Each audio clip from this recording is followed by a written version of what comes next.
Buenos días de nuevo, Francisco. ¿Qué hay? Buenos días. Quería hablar en esta ocasión del tema de la libertad y la neurociencia.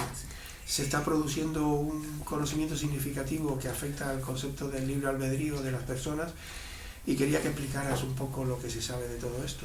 Sí, bueno, esto se remonta a experimentos de los años 80 de Benjamin Libet en California, que quiso demostrar la existencia del libre albedrío, de la libertad, o de la voluntad libre, como dicen los ingleses. Y para su sorpresa, lo que hizo fue mostrar que no existía, es decir, que el cerebro se ponía en marcha mucho antes, de manera inconsciente, antes de que el sujeto tomase una decisión libremente. ¿Puedes explicar cómo fue ese experimento?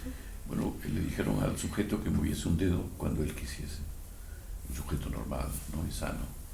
Y entonces registraban en la actividad eléctrica del cerebro y vieron que el cerebro se ponía en marcha pues aproximadamente unos 800 y pico milisegundos antes de que moviese el dedo. Entonces él pensaba que esa actividad cerebral era el comienzo, o mejor del dicho, movimiento. no solamente el comienzo que luego terminaba en el movimiento, sino que también era el momento en donde el sujeto decidía libremente que iba a mover el dedo.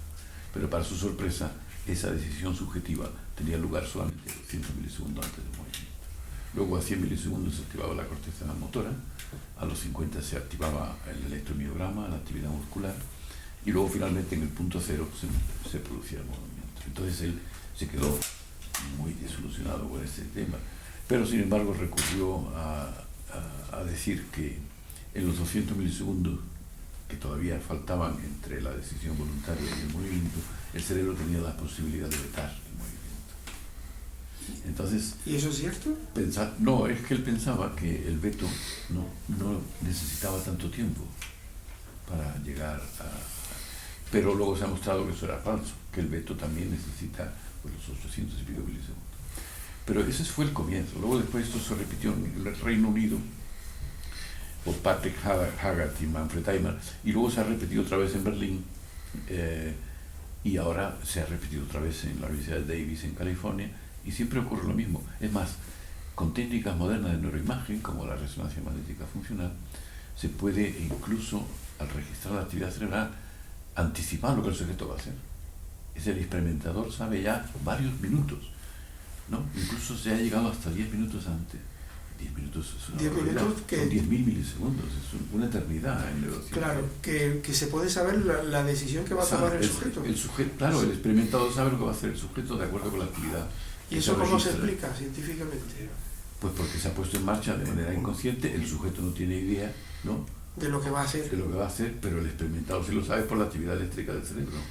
Claro, eso no se puede interpretar, a mi entender, de otra manera que el sujeto no es libre cuando lo hace, sino que tiene un acondicionamiento inconsciente del cerebro. Claro, hay autores que dicen, sí, pero claro, la actividad inconsciente también es el sujeto y por tanto, pero yo no, es decir, en psicología no se entiende que nosotros seamos libres cuando inconscientemente hacemos algo. Claro, no claro. se entiende así. No, incluso hay responsabilidades legales y penales. En realidad, estos experimentos lo que demuestran, en realidad, a mi entender, ¿no?, es que la libertad puede ser una ilusión, ¿no? Si hay experimentos en el futuro, yo siempre digo lo mismo, si hay experimentos en el futuro que demuestran lo contrario, pues habrá que aceptarlo, ¿no? Claro. Y corregir nuestra hipótesis, pero hoy por hoy parece que está claro que si el sujeto no sabe, ¿no?, lo que va a decidir, y lo sabe el experimentador antes, con el registro de la actividad inconsciente, eso significa que el sujeto no es libre, está determinado por su actividad inconsciente del cerebro. ¿Y eso se ha traducido ya en alguna reflexión social, bueno, sí, legal? Hay un tal Lüdermann en Alemania que ha propuesto modificar el Código Civil, porque el Código Civil está basado en la culpa, la culpabilidad, la imputabilidad, etc., y la responsabilidad. Si el sujeto no es libre, entonces no es culpable, ni es imputable, ni es nada de esto.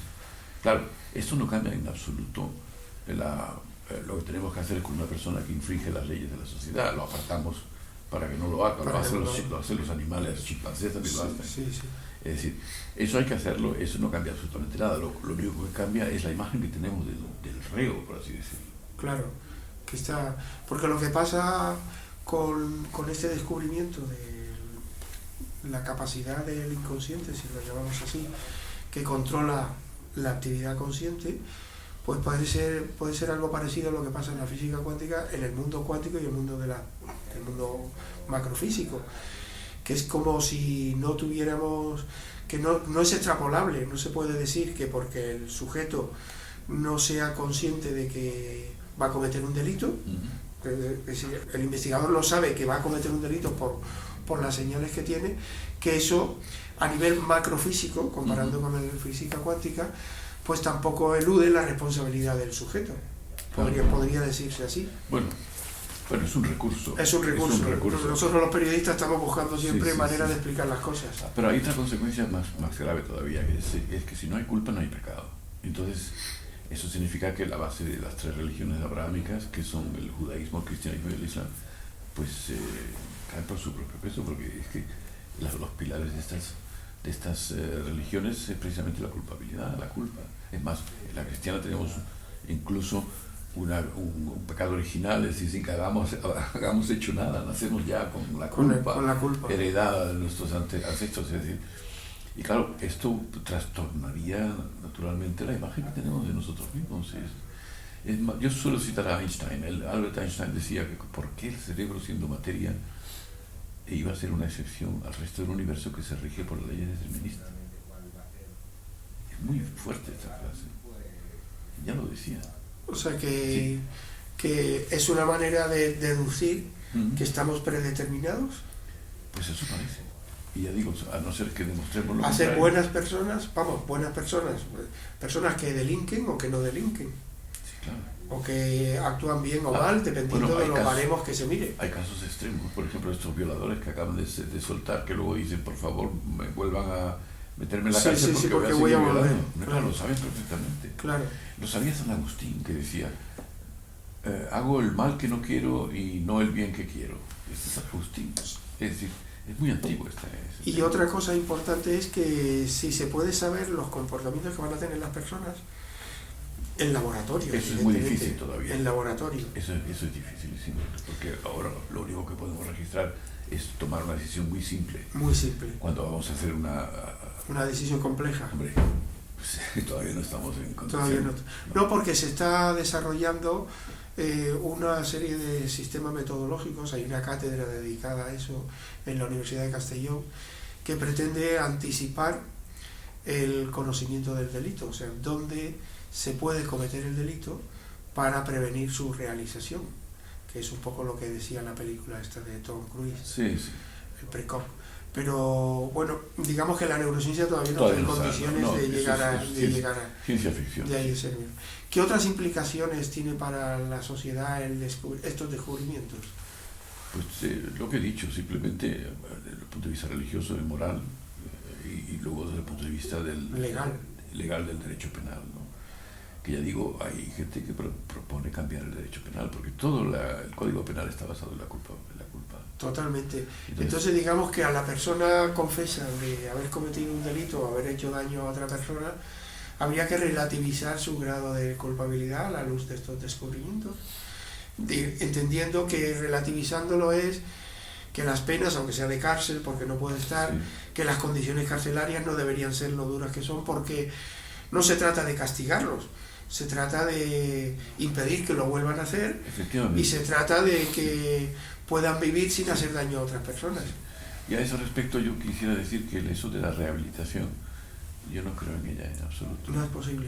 No, bueno, hay personas que son absolutamente irrehabilitables, ¿no? Y yo no creo que haya todos estos intentos de rehabilitar a todo tipo de criminales. Y la castración química y todo. Bueno, la castración química es una barbaridad, claro.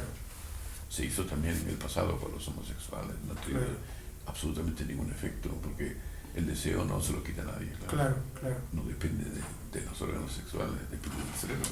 Claro, evidente. Y eso no se puede quitar. Sí, se puede electrocutar el cerebro, y se ha hecho además, algunos neurocirujanos lo han hecho, pero eso tiene graves problemas, ¿no? Porque el cerebro está todo entrelazado entre sí.